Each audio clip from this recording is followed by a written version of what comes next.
Daniel Jones stops by at 8 o'clock. We got a bunch of things to talk to him about. And why is Russell Wilson becoming increasingly frustrated with the Seattle Seahawks? Good morning, everyone. Welcome to First Things First. I'm Jenna Wolf alongside Nick Wright, Brandon Marshall, Kevin Wilds. Brandon, could Russ really be on the move? I heard Sierra signed off on it. It's happening. It's happening. He got the stamp of approval. He got the approval. All right, we will get to all of that. We got to start, though, with Tom Brady. In an article just released by Sports Illustrated, his head coach, Bruce Arians, was quoted from before the Super Bowl, giving us a little insight into what actually motivates this quarterback. It said, among other things, this: Tom is playing for his teammates right now. He wants those guys to experience what he's experienced 6 times. I think personally, too, he's making a statement. You know, it wasn't all Coach Belichick. Name dropping names, Brandon. You buying Arians' comments? Oh, 100%. Every player has a sense of entitlement. Well, not every player, most players. The great players in the National Football League has this sense of entitlement because you feel your hard work and your dedication and your effort that you put into it every single day is worth something. So when you think about sense of entitlement, you think about guys walking in the locker room and saying, you know what, I want that locker. Even before you even get in the locker, the guys, the top guys, they're saying, this is my parking spot. They walk into the cafeteria. They're like, you know what, chef? I know this isn't on the menu, but every morning at 8:30, have this prepared for me. You have special time slots with the gurus that come in, the chiropractors, the massage therapists, the MAT doctors, the ART doctors, and any dry needling specialists that come in. You have special treatment. So when you think about Tom Brady, you won this organization, or you led this organization to 9 Super Bowls. You won 6, and you pushed me out. So 100% it's going to be motivation for him because of that reason.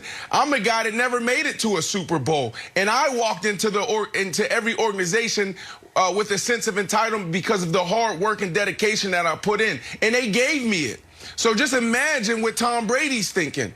Look at everything that I've accomplished, Nick. Look at it. That's what he's saying to himself. I should have a statue. I should have a seat at the table as well. Why don't I have as much power that you have, Mr. Bill Belichick? So, yes, 100% is motivation.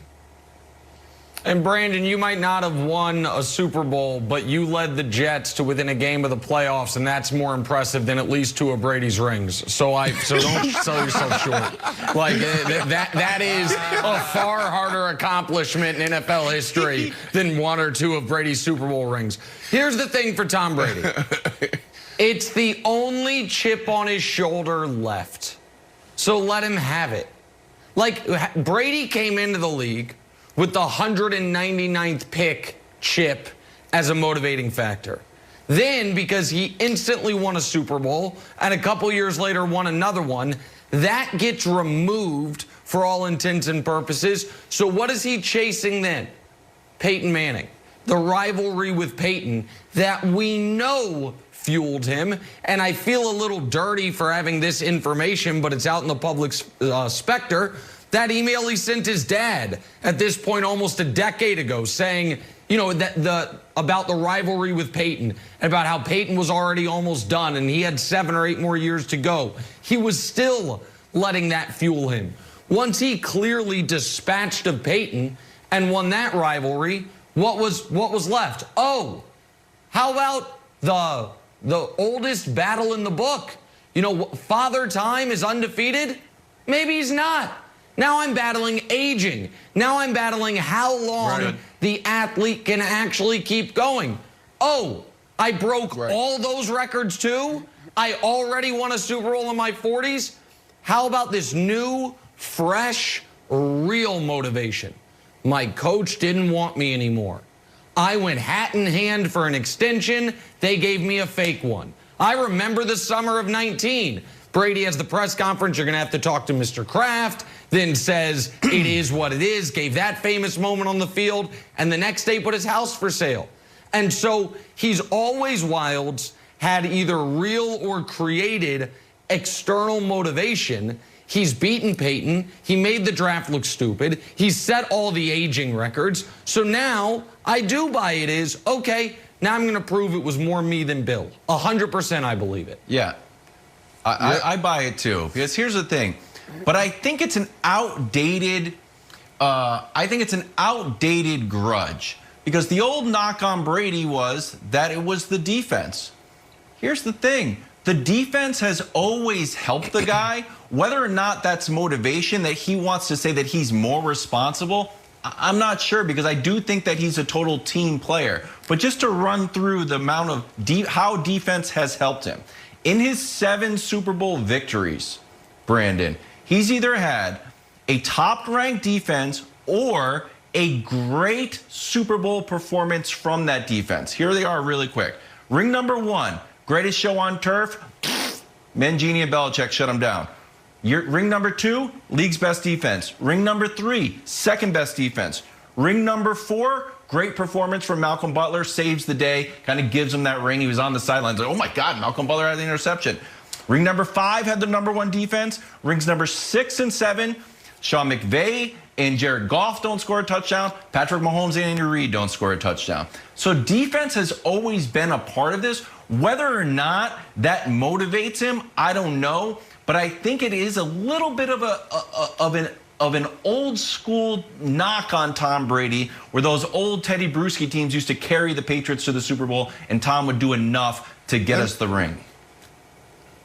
Let me ask you a question, Wilds. Would you say that Tom Brady is considered the GOAT?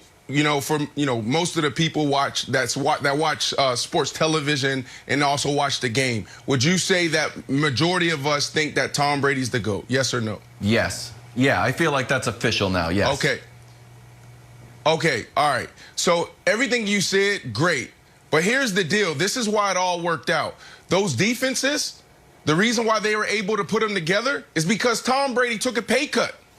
Right? And that's why this is a big deal. That's why there's a sour taste in Tom Brady's mouth when it comes to Bill Belichick, is because he's sitting there saying, yeah, Bill, you're great, and I respect you. You drafted me, and you also helped me develop. There's no doubt in my mind, or I'm not even questioning how great you are. But I gave you more resources to go put a team around ourselves. So give me credit for that. And the other thing is humility. So this whole Bill Belichick and Patriot thing, the Patriot way, the only reason why it worked is because Tom Brady sat in the front and he let Bill Belichick call him out when he threw 2 or 3 interceptions in the practice, 2 or 3 interceptions in a game.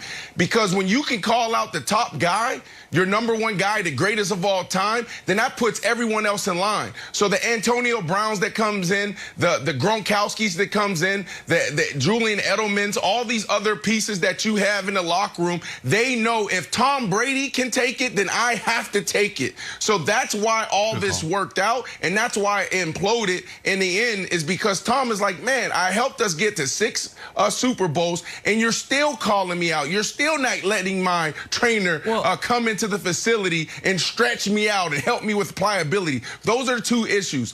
I took a pay cut year after year after year, and I sat in the front and let you call me out so this whole Patriot way can work.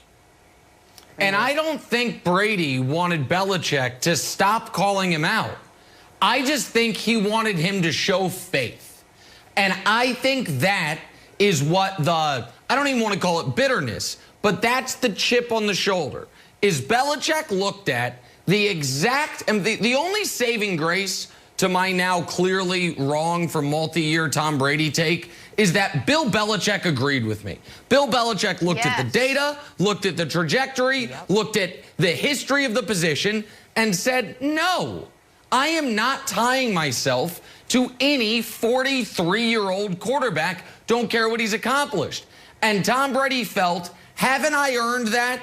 Haven't I earned the benefit of the doubt, not only through my play, but to Brandon's point, through my sacrifice, financial sacrifice, and ego sacrifice? You can't just step out on the limb with me, take a leap of faith that what I'm saying about playing till I'm 45 is right. Brady wanted Belichick to believe in him the way Brady believes in himself. Belichick wouldn't, so of course he has something to prove there because Belichick clearly did not think he could do this.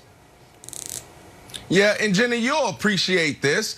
Look, Tom Brady is pushing everything forward. Bill Belichick, rightfully so, is looking at the data that Nick just pointed out and saying, okay, well, this guy's about to hit a cliff and fall off the cliff. But what Tom Brady has done is said, hey, Bill, you know, there's modern science, there's modern technology. No more do we have to rely on ice and stem and heat and stem to recover from injuries. So that is the problem. Tom Brady is telling everybody in the National Football League, everybody in the NBA, look, guys, there's a better way to take care of ourselves. There's a better way to eat. Yeah, Bill Belichick not quite on board with modern technology. He's still cutting his own sleeves on sweatshirts. So he is like 5 years removed. Not to be lost in all the Super Bowl celebration. New technology. A rumor about Russell Wilson quietly making the rounds. You could sow. Wait till you hear this one, guys.